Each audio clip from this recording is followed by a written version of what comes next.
Bismillahirrahmanirrahim. Assalamu alaikum. Welcome to Pass Education System. This is me Taimur. I hope you all are doing well. Dear all students, UET ने fall admission 2026 के लिए अपनी पहली merit list को announce कर दिया। आप तमाम स्टूडेंट्स UET की ऑफिशियल वेबसाइट पे जाके अपना पोर्टल लॉग इन करके आप तमाम स्टूडेंट्स अपना एडमिशन चेक कर सकते हो कि UET के कौन से कैंपस और कौन सी फील्ड में आपका एडमिशन हुआ है। जिन स्टूडेंट्स का अभी तक नेम नहीं आया वो वेट करेंगे सेकंड, थर्ड और फोर्थ मेरिट लिस्ट का, क्योंकि आप तमाम स्टूडेंट्स को पता होना चाहिए कि अभी UET की और मेरिट लिस्ट भी लगेंगी। अगर अभी तक आप तमाम स्टूडेंट्स का नेम नहीं आया तो नेक्स्ट मेरिट लिस्ट में इंशाल्लाह आने का चांसेस हैं। और जिन स्टूडेंट्स का डिजायर्ड फील्ड में भी नहीं आया वो भी वेट कीजिए, अभी UET की बाकी भी मेरिट लिस्ट को अनाउंस किया जाएगा।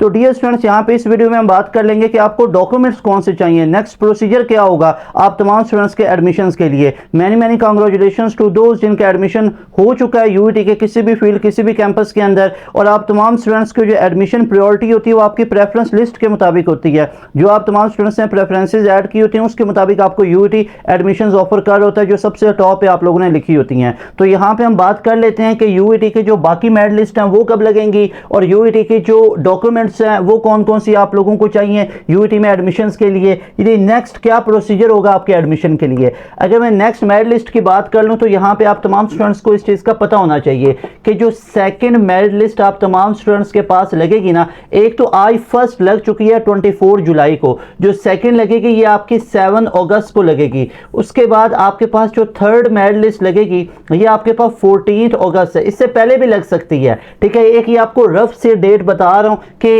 इसके अराउंड आपकी मेरिट लिस्ट लगेंगी। और जो फोर्थ मेरिट लिस्ट है ये आपके पास 21 अगस्त को लगने का चांस है। यानी ये मैं आप लोगों को डेट्स बताई हैं जिनको आप याद रख सकते हो कि जो फर्स्ट मेरिट लिस्ट है वो आज 24 जुलाई को लगी है, सेकंड 7 अगस्त को, थर्ड 14 अगस्त को, और जो फोर्थ मेरिट लिस्ट है ये 21 अगस्त को लगने का चांस है। उसके बाद आप तमाम स्टूडेंट्स की कोई भी क्यूरी हो आप तमाम स्टूडेंट्स पास एजुकेशन सिस्टम की ऑफिशियल नंबर पे आप लोग कॉन्टैक्ट करके भी पूछ सकते हो। अगर फिर भी इस वीडियो के थ्रू आप लोगों की कोई भी क्यूरी फिर भी रह जाए, यानी इस वीडियो में आपको लगे कि आपकी क्यूरी का आंसर नहीं किया गया, तो आप लोग इस नंबर पर कॉन्टैक्ट करके भी पूछ सकते हो। और उसके बाद आप तमाम स्टूडेंट्स ने इस नंबर पे अपना रिजल्ट बताना है कि आपका क्या स्टेटस है, यानी आपका एडमिशन किस फील्ड किस कैंपस में हुआ है। और आप तमाम स्टूडेंट्स ने इस नंबर पे कांटेक्ट करके अपना जो आप लोगों का ऑफर लेटर होगा आप लोग जरूर बताइएगा। उसके बाद आप तमाम स्टूडेंट्स जब UET की ऑफिशियल वेबसाइट पे जाओगे तो वो मेरिट लिस्ट अनाउंसमेंट आ जाएगी, check the merit list if not included wait the next merit list. ये UET की ऑफिशियल वेबसाइट से आपको एक चीज दिखा रहा हूं कि अगर अभी तक नाम नहीं आया तो नेक्स्ट मेरिट लिस्ट में आने का चांस है, उसको आप तमाम स्टूडेंट्स चेक कर सकते हो। अच्छा जी, अब यहाँ पे बात कर लेते हैं कि डॉक्यूमेंट्स कौन कौन सी चाहिए। तो सबसे पहले आप तमाम स्टूडेंट्स चेक कीजिएगा कि फर्स्ट सेट ऑफ डॉक्यूमेंट्स, अब यहाँ पे कुछ आपको एडवाइसेस कर लूँ कि जो आपको सबसे ज़्यादा टॉप प्रायोरिटी पे आप तमाम स्टूडेंट्स को करनी है। कई डॉक्यूमेंट्स आपको UET के अंदर से मिल जाएंगी। सबसे पहले मैं आप तमाम स्टूडेंट्स को बताना चाहता हूँ कि डोमिसाइल अगर आप तमाम स्टूडेंट्स ने नहीं बनवाया हुआ तो पहली प्रायोरिटी पे अपना डोमिसाइल बनवा लें, जो कि आपके प्रोविंस की आइडेंटिटी होती है कि आप किस प्रोविंस से बिलोंग करते हो, क्योंकि गवर्नमेंट लेवल की जो भी यूनिवर्सिटीज़ होती हैं वो डोमिसाइल के बेस पे आपके एडमिशन्स को देख रहे होते हैं। तो डोमिसाइल आपका बहुत इंपॉर्टेंट है। उसके बाद आपके पास एक मेडिकल सर्टिफिकेट होना चाहिए। अब वो मेडिकल सर्टिफिकेट किसी MBBS डॉक्टर से आपका वो अटेस्टेड भी होना चाहिए, तो वो मेडिकल सर्टिफिकेट भी आपने बनवा लेना है। यानी ये वो चीज़ें हैं जो बच्चे इग्नोर कर देते हैं और ये डिले हो जाती हैं। बाकी डॉक्यूमेंट्स तो बता ही रहा हूँ, लेकिन ये जो डॉक्यूमेंट्स हैं इनको टॉप प्रायोरिटी पे बनवा लो। बाकी डॉक्यूमेंट्स तो आपके पास ऑलरेडी होंगे भी या UET से भी मिल जाएंगी, वो मैं बताता हूँ। तो डोमिसाइल अपना बनवा लो, 1-2-3 दिन में बन जाता है। आपके पेरेंट्स गार्डियंस को पता होगा, वो डोमिसाइल बनवा लें, मेडिकल सर्टिफिकेट और ये MBBS डॉक्टर से अटेस्टेशन भी इसकी करवा लेनी है आप लोगों ने। और इसके अलावा हम यहाँ पे बात कर लेते हैं आपके रिजल्ट कार्ड की पार्ट 1 का। देखिए, जिनका तो इंटर कंप्लीट है, जो गैप ईयर वाले बच्चे उनके पास तो रिजल्ट कार्ड होगा। अगर आपके पास पार्ट 1 का रिजल्ट कार्ड नहीं है, और कई बच्चों का ये कहना है कि हम जिनसे कांटेक्ट हुआ है कि हमने बोर्ड ऑफिस और कॉलेज से पता किया तो अभी तक रिजल्ट हमारा नहीं आ रहा है, तो आपके लिए एक ये भी होता है इसका सोल्यूशन कि जो इंटरनेट वाला आपके पास होता है ना रिजल्ट कार्ड, वो भी एक्सेप्ट हो जाता है क्योंकि उसको भी बाद में वेरीफाई कर लिया जाता है। लेकिन ये चीज़ जब आप के पास रिजल्ट नहीं है तब इस केस में ये चलेगा, और ये चीज़ भी आपने UET के एडमिन से ये चीज़ को कंफर्म कर लेना है। लेकिन अभी तक जो चीज़ है वो मैं आप लोगों को ये बता रहा हूँ कि ये आपका रिजल्ट कार्ड वो पार्ट 1 का अगर अभी तक आपको नहीं मिला कॉलेज से या बोर्ड ऑफिस से, तो वो जो इंटरनेट वाला होता है जो रोल नंबर पुट करके आता है तो वो आपका चलेगा। फर्स्ट सेट ऑफ डॉक्यूमेंट में क्या है, ओरिजिनल पेड फी चालान स्लिप होगी। अब जब आपके पास एक चालान होगा ना जो आप तमाम स्टूडेंट्स को यूईटी के जो आप लोगों की फ़ी होती है, ये वो वाला ओरिजिनल पेड फ़ी चलान स्लिप होती है, यानी कि जो यूईटी की आप लोगों ने एडमिशन फ़ी और वो सारी फ़ी वगैरह को पे करना है ना, तो उसका चालान आपके पास होगा जो आप HBL यूईटी के अंदर जाके ना वहाँ पे कर रहे होगे, तो उसका चालान आपके पास होना चाहिए, उसके कॉपी आपके पास होनी चाहिए और वो ओरिजिनल भी आपके पास होना चाहिए, और आपने ओरिजिनल वाले को पेस्ट करना है, कॉपी करवा के अपने पास रखना है। फिर 4 recent passport size photographs, attach 1 picture on the folder remaining with biodata form, बाकी बायोडाटा फॉर्म के साथ बायोडाटा फॉर्म, मेडिकल सर्टिफिकेट, ठीक है, और ये MBBS डॉक्टर से होना चाहिए, और duly attested income certificate with source of income of parents guardian, ये भी अटेस्टेड होना चाहिए, undertaking on E stamp paper of RS100। तो ये आपका पहला सेट आ जाएगा डॉक्यूमेंट्स का। उसके बाद सेकंड सेट आपके पास क्या है, ओरिजिनल मैट्रिक, ये आपका डॉक्यूमेंट्स का है, ओरिजिनल मैट्रिक या O level certificate with result, या अगर आप लोगों ने वो किया हुआ ना O लेवल, तो IBCC से आपकी इक्विवेलेंसी जो होती है वो आप लोगों का। उसके बाद ओरिजिनल FSC या डिप्लोमा किया या A लेवल किया सर्टिफिकेट, उसके बाद ओरिजिनल डोमिसाइल सर्टिफिकेट, उसके बाद थर्ड नंबर पे है 2 photo copies of matric O level certificate, उसके बाद 3 कॉपीज ऑफ FSC, उसके बाद ये वाले documents 2 photo copies of domicile, 1 photo copy of CNIC form, 1 copy of passport और वीज़ा अगर फॉरेन स्टूडेंट्स हैं। याद रहे आप तमाम स्टूडेंट्स ने ये अपनी डॉक्यूमेंट्स ओरिजिनल फॉर्म में भी अपने पास रखनी है और इनको आप लोगों ने कॉपी भी करवा के अपने पास रखना है, और यहाँ पे स्कैन करके भेजने वाला नहीं है कि वो डॉक्यूमेंट्स को स्कैन करोगे तो भेजोगे, ये आपको इनकी हार्ड कॉपी को सबमिट करवाना होता है, और यूईटी के एडमिन ऑफिस में जाके ये सारा प्रोसीजर, उधर विंडो बनी होती है वहाँ पे जाके आपको ये सारे फॉर्म्स वगैरह उनको सबमिट करवाना होता है। उसके बाद जब यूईटी के अंदर आप लोग जाओगे ना, तो आपको एक फ़ाइल भी मिलेगी, ठीक है, आपके डॉक्यूमेंट्स की फ़ाइल होगी। याद रहे अगर अपना टाइम बचाना चाहते हो ना, जो एक स्टूडेंट्स को प्रॉब्लम होती है, तो उस फाइल के ऊपर एक सीक्वेंस लिखा होता है कि किस सीक्वेंस से कौन सी चीज़ को आप लोगों ने अरेंज करना है, उस सीक्वेंस के मुताबिक सारे डॉक्यूमेंट्स को आपने अरेंज करना है, और इसके ऊपर ऑलरेडी भी वीडियो पास एजुकेशन सिस्टम पे मौजूद है, और इसके अलावा एक अलग से वीडियो बना देंगे कि वो सीक्वेंस कौन सा होना चाहिए, यानी उस फाइल का पूरा सीक्वेंस क्या होना चाहिए। अब यहाँ पे आप तमाम स्टूडेंट्स को मैं दिखा देता हूँ कि ये जो मेरिट लिस्ट अनाउंस की गई है, वो मेरिट लिस्ट का क्लोजिंग एग्रीगेट क्या है, ये ओपनिंग की मैं बात नहीं कर रहा, क्लोजिंग की। फैसलाबाद कैंपस में केमिकल इंजीनियरिंग A1 कैटेगरी, जिसमें आपको फ़ी कम मिलती है, ई कैट पे 69.98262 पे क्लोज हुआ है, पहली मेरिट लिस्ट का ये क्लोजिंग एग्रीगेट है, ठीक है, क्लोजिंग।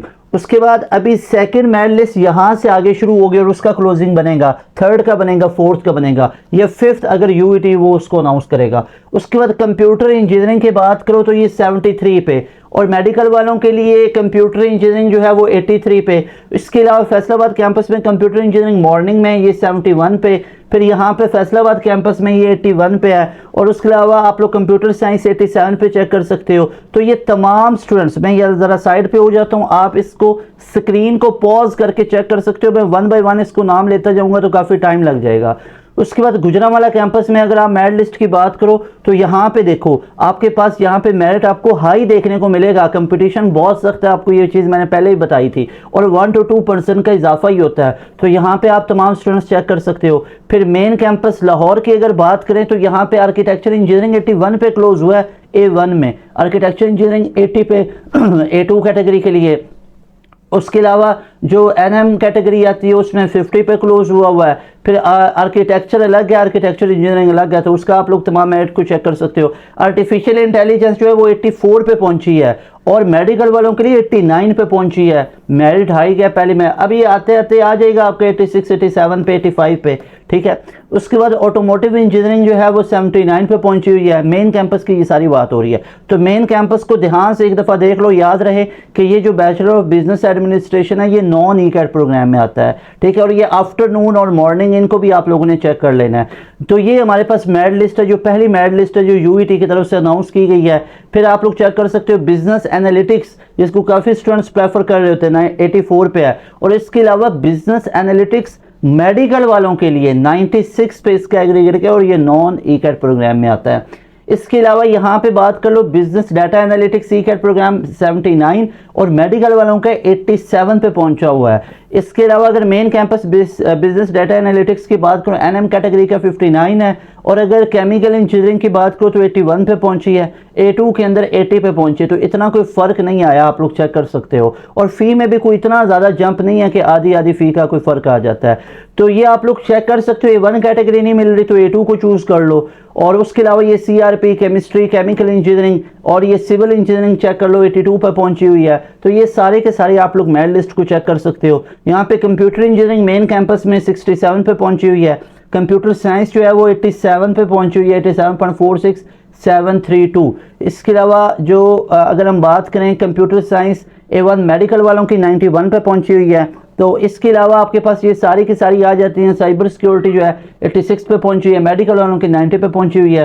फिर ये 91 E-CAT बेस पे मेन कैंपस में डाटा साइंस 91 पे पहुंचा हुआ है। तो ये सारे के सारे आपके पास मेरिट लिस्ट हैं मेन कैंपस के अंदर। बाकी ये एनवायरमेंटल इंजीनियरिंग हो, एनवायरमेंटल साइंसेज हो, तो ये आप लोग चेक कर सकते हो कि आपके पास ये पहली मेरिट लिस्ट को अनाउंस कर दिया गया है।